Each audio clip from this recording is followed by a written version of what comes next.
It was raining hard in Jackson, close to midnight on a Friday. I was pulling out the diner when she stepped into the roadway. She knocked twice against my window, said, "I hate to ask a stranger."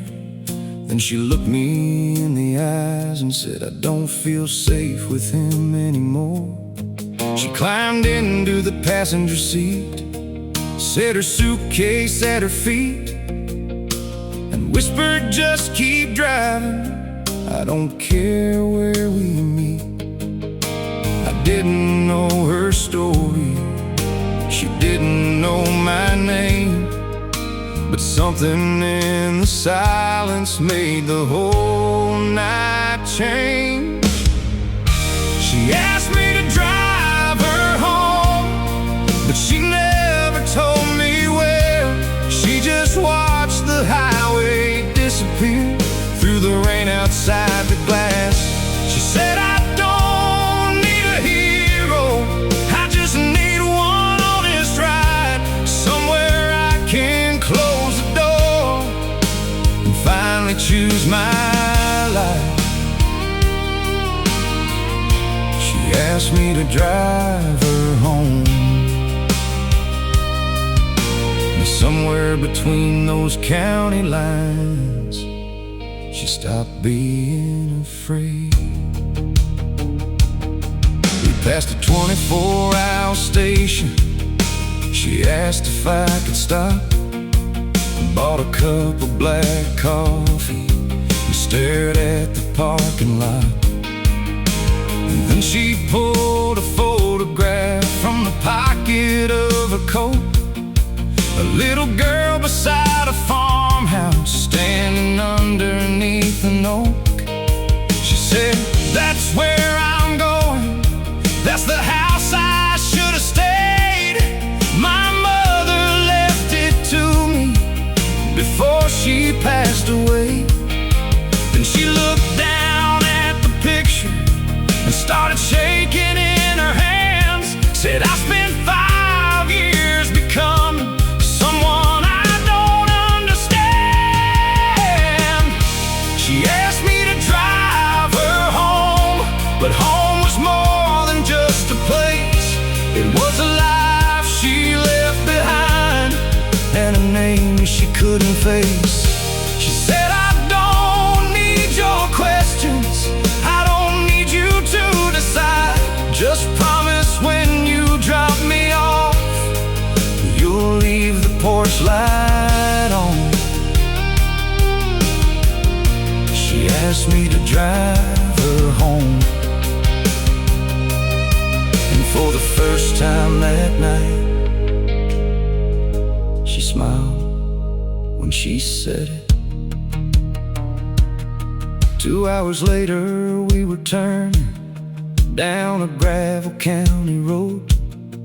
There was an old white farmhouse and a porch beneath the oaks. She reached into her suitcase, pulled a little brass key, held it in her palm a moment like it meant everything. Before she opened that front door, she turned around to me, said, "You probably don't believe this, but you gave me back to me." I said, "You did that yourself, I just drove through the rain." She smiled and said, "Maybe so, but I'll never forget your name." She didn't ask for my number, I didn't ask for hers. Some roads are meant for crossing, not for knowing where they turn. But 6 months later, one November, I stopped at that same diner. There was a postcard on the counter with a photograph behind it. It said, "The porch lights on the house is mine, and I'm finally doing fine." She asked me to drive her home, and I thought that meant her house.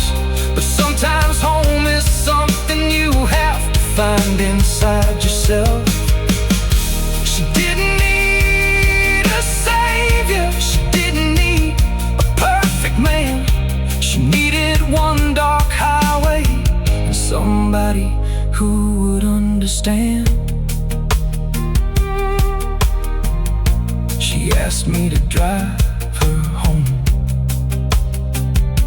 and I still think about that night whenever rain comes down. Because sometimes two strangers meet for only a few hours and somehow change each other's lives.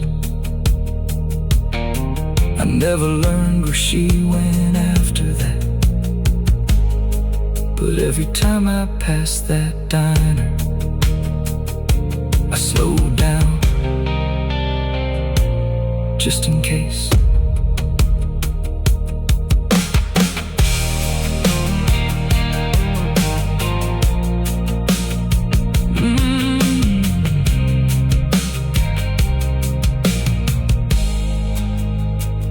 Just in case.